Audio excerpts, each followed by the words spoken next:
خیانەتی نیشتیمانی 16 ئۆکتۆبەر برینێکی ساڕێژ نەبووە لە مێژووی گەلەکەماندا کە بەهۆی سیاسەتی هەڵەی هەردوو پارتی دەسەڵاتدار یەکێتی و پارتی و خیانەتکردنی ئەو دوو حیزبە بۆ هێزە میلیشیاکانی حەجی شعبی هاتەبوون کە تێیدا ژمارێکی زۆر هاوڵاتی سیڤیل و پێشمەرگە بوونە قوربانی و ئاوەرەبوونی ژمارێکی زۆر هاوڵاتی کورد لەو ناوچانە.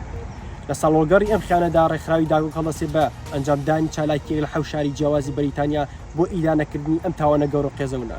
لێرەوە داوە لەسەر جەم ئەندامان و چالاکوانان و ڕەوەندی کوردی یەکەم ئامادە بن لە شاری لەندەن لەم ناونیشانی کە لەسەر شاشەکە دەردەکەوێت.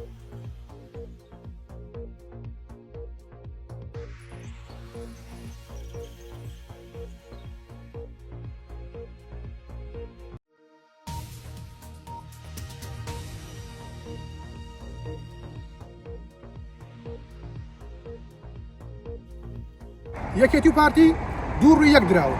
خیانەتی 16 ئۆکتۆبەر ڕووی ڕەشی هەردوو پارتی دەسەڵاتداری نیشاندا کە هەمیشە هەوڵ دەدەن بە دروستکردنی کارەسات بشێوی مەترسی بۆ سەر هەرێمی کوردستان و هاوڵاتیانی.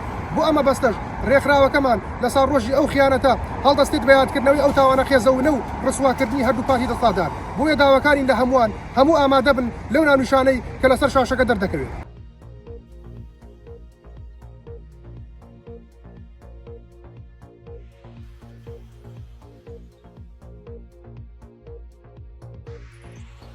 سلااو لە عزیزان و بینەرانی بیسترانی ڕێکخراوی داکۆک هەروەک دەزانین و شاد حاڵی ئەوەن کەەوە پارتی و یەکێتی دوو حیزب دەسەڵاتدارن کە مێژیان پڕە لە خیانەت و خاکفرۆشی و مێژیان بەتاڵا لە دەستکەوتی سەرکەوتن.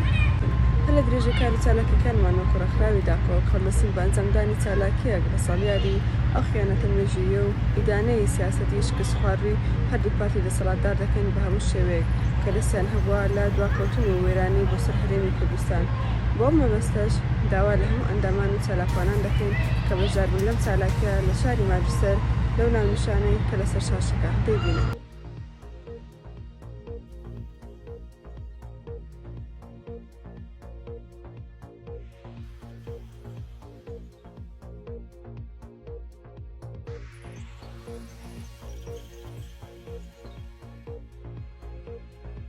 وەکو لای هەمووان ئاشکرایە یەکێتی و پارتی بوون مبارگرانێکی گەورە بەسەر هەرێمی کوردستانەوە.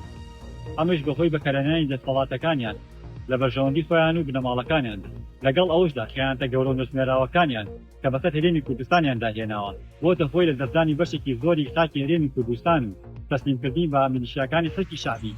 ئێمە وەکو ڕێکخراوی داکۆک هەڵدەستین بە ئەنجامدانی چالاکیێکی گەورە لە 7 شاری گەورەی بریتانیا. دشی خیانەتە نەژمێراوەکانی پارتی و یەکێتی کە بۆ خۆی لە دەستدانی بەشێکی خاکی هەرێمی کوردستان و ئاوارەبوونی زۆربەی هاوڵاتیانی هەرێمی کوردستان لە تێدەکانی خۆیان.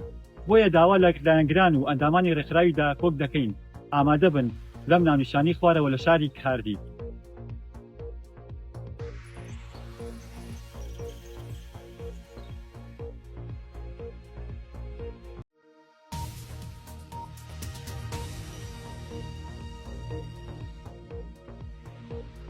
کوردستان بەرەو کوێ لە سایی هەردوو لە ماڵەی دەسەڵاتدار.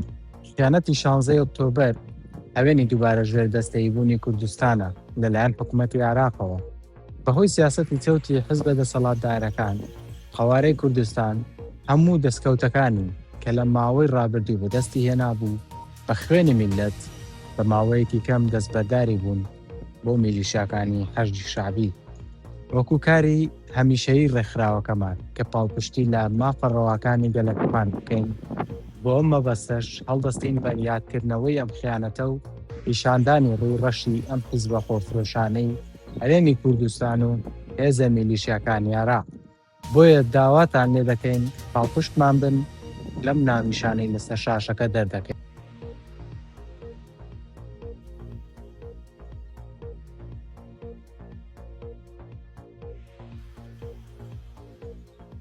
یەکێتی پارتی ئەندازیاری خیانەت، یەکێتی پارتی هێندە هۆڵی مانەوەیان لە کورسی دەسەڵات و خیانەت و بەتاڵانبرنی سەرۆتی نیشتیمانیداوە ئەوەندە هەوڵیان نەداوە بۆ بەرەو پێشچوون و بەهێزبوونی پێگەی کورد. خیانەتی 16 ئۆکتۆبەر سەرمێنەری ئەو ڕاستەیە کە دوو حیزبی سەر بە دەسەڵات هەمیشە هۆکار بوون بۆ لاوازبوون و دابەشبوونی خاکی هەرێمی کوردستان. ڕێکخراوی داکۆک هەڵدەستێت بە ئەنجامدانی چالاکیەک لەو ساڵیادەدا. داوا لە هەموو ئەندامان و چالاکوانان دەکەم کە بەشدار بن لەو ساڵیادەدا بۆ ئەوەی ڕووی ڕاستەقینەی دوو حیزبی سەر بە دەسەڵات بە هەموو دنیا بناسێنین. نامیشان لەسەر شاشەکە دەرەکەوێت.